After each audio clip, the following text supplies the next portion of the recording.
LGBTQ 1 Minute News, let's queer up the worldview.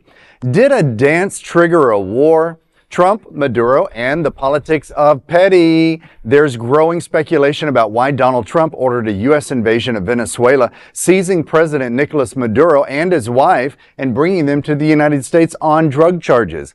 Trump claims Maduro is a drug kingpin, but critics note Trump previously has pardoned the former president of Honduras, convicted of trafficking 400 tons of cocaine into the U.S.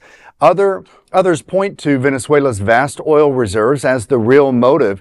However, another theory is gaining traction: hurt feelings. According to the New York Times, the U.S. urged Maduro to accept exile to Turkey. After receiving an ultimatum, Maduro instead danced on stage with supporters, chanting, "No crazy war." The White House reportedly saw the dance as taunting and disrespectful, but at least it wasn't the Macarena. 3 days later, the U.S. invaded. The timing also raised eyebrows. The invasion coincided with a deadline for the Justice Department to explain redactions in the Epstein files. Quite an interesting story. It is amazing to me. I've always said that the United States is a police state type country where we go and police the rest of the world. I personally don't agree with that. And it just amazes me that our president has the cojones to go into another country, not only to attack ships, seize ships, and literally arrest somebody from another country, much less kill, like you said, you're going to say kill people. But it just blows my mind. I just can't wrap my head around it. Does it surprise me? No, but it is a surprise. I don't know a lot about the history of what was before this has been like headed into our spotlight in our world, but I do have friends who are Venezuelan, a good amount of them who are celebrating this, and it's a joy to them. So at one hand, I'm like, I want my friends who I've known forever to be happy, of course, because if it's dictatorship relieving or them, yes. But also at the same time, I'm like, we have so many corrupt politicians here, now that why are we not focusing maybe our attention on that? There's no way to talk about this in a 1 minute news. No, there's no way, right? Something that I'm Colombian, which is right next door to Venezuela, and I have lots of family members who are in such fear now that they are. You heard what Trump said? What I mean? Yes, of course. Of course. My wife is Cuban. That's another country that they're going after, right?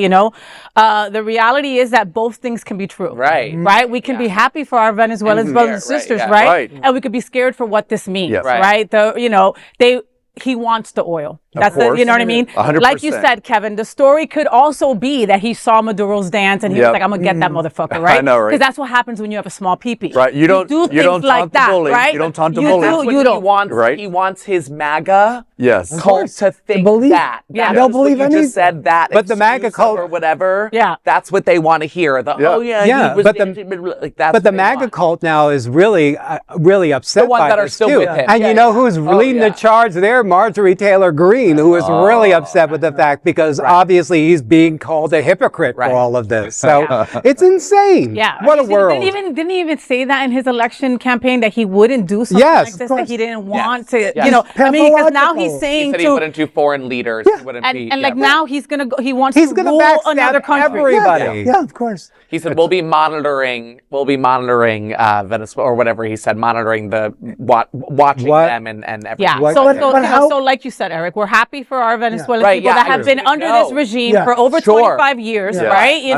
They are out from under a dictator. Yes. We are, we have Trump as our president. We know what that feels like somewhat. Theirs is way different. No food, no place to work, no way to make money, no way, there's a lot of shit that Venezuelans have had to endure in the last 2 decades plus. You know what I mean? Yep. That being said, it's not like the vice president is any better, right? Like so there's a lot to uncover with this, and and wherever LGBTQ fits into all this, we will be relaying those stories back to you folks here at Queer News Tonight. Absolutely. God bless Venezuela and our LGBTQ friends and family in Venezuela as well. That is an LGBTQ 1 Minute News story. There is no other queer nonprofit media platform like this in the entire world. Support our LGBTQ stories by sharing them, by subscribing to Queer News Tonight.